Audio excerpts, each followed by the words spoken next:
So today, before we get on with this presentation, we're gonna quickly take a look at this and what it is. This is extrusive igneous rock, and someone has shaped it into an obsidian dagger, uh, essentially volcanic glass. And in the distant and ancient past, long before someone shaped it out to be this, it was believed to have metaphysical properties. And this is where we're going to get into like that. Anyone who's ever played an adventure quest video game where your character finds rare items along the way that enhance or grant the wearer special abilities. Well, it is thought that obsidian can purify negative energy around you, and it is also said that this blocks psychic attacks. That's pretty badass. This thing is practically the Atlantean sword to me. And it was given to me by a feather-headed medicine woman. How about that? So today we're going to take a look at Duracoating and some items that I have Duracoated and or used tactical paints such as Krylon and Rust-Oleum from their tactical series. One of the things that I looked at when I first thought that I would customize or change, or rather customize the tools that I had, I did some research because I didn't want to mess some of this stuff up. But later on in life, you'll find that, unless you're really a professional, it's not that big of a deal if you miss a spot here, miss a spot there. So basically, I'm going to show you what happens when you apply some of these paints to certain items. This is one of my landscaping tools that I use. It used to be a Camillus something, I don't know, but this was a plastic handle and obviously the steel blade here. I don't know what steel it is, but for the money and what I use it for, it was worth getting at the time. I just didn't like the colors. So I'd been painting other items, and I want you to understand that when you get one of these cans, you're going to have leftover stuff. So it might be a good idea to do many things. Don't get carried away. Don't try to do more than you can actually do. But you should plan on being able to paint a lot of things in one shot. So, plan accordingly. Those daggers and that axe, I painted some of those things together. And I still had some paint left over.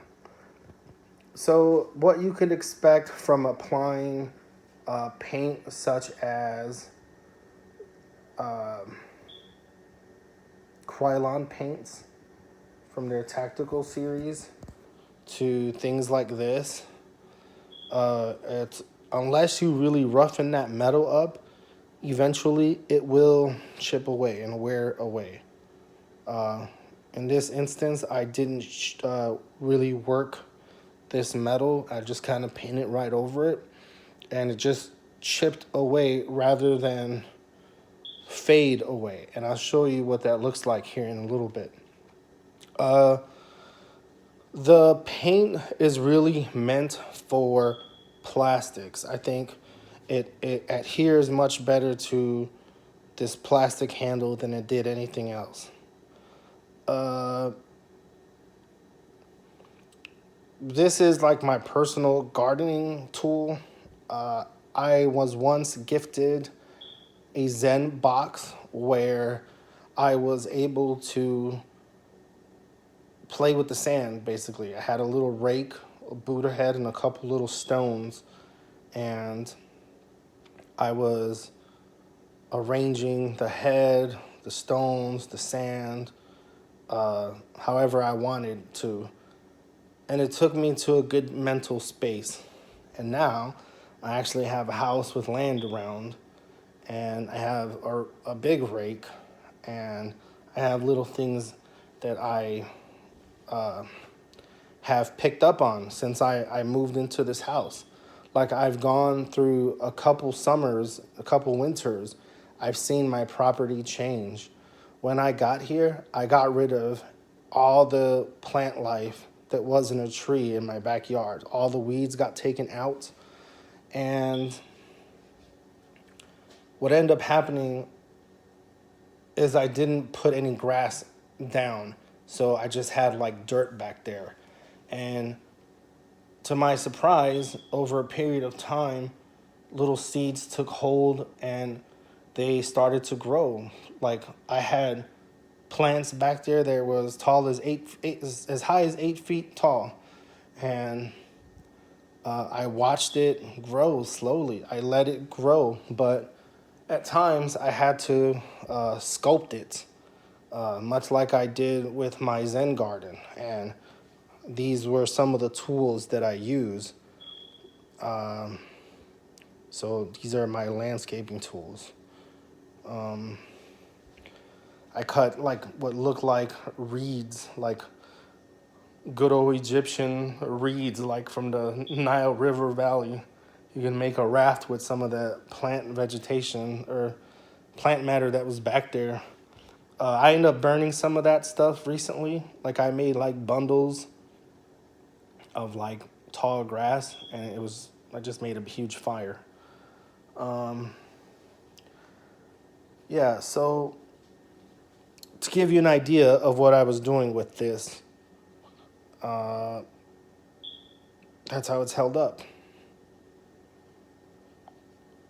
But there are certain instances where I use this paint more effectively. And that's coming to this. Now, this thing is badass. If this doesn't evoke ancient history, I don't know what does, man. This is my spare Copus machete from Cold Steel. This one, I had planned out, how I mentioned to you earlier, where I knew I was going to have a lot of paint, and I wanted to do multiple items so that the paint didn't go to waste. So I opted to only paint the handle, which was polymer, and it's held up quite nicely. Although I haven't used this in anything that was really, rugged yet, because it's my spare one. I'm saving it. Just me handling it, I could tell that this paint just adhered much better to this polymer than it would this blade. So you'll notice that this blade has a coating on it, and it's from the factory. I kind of messed up, and I learned something. When I painted this axe, I opted to remove that finishing, and I applied this FDE finish. And where it was a bit more work, I had to roughen up the metal so that it would adhere to the surface better. What I should have done is I should have left the original finish on there and just painted it over with it, just to have that extra added layer of protection to the metal. This axe was one of my favorites, and I really just wanted to collect it, but I wanted to customize it. You'll notice here that I used that olive drab paint that I used on these polymer handles, and that worked well for this. So far, it's held up quite nicely just from me handling it quite often indoors. I haven't used this, and I don't plan to.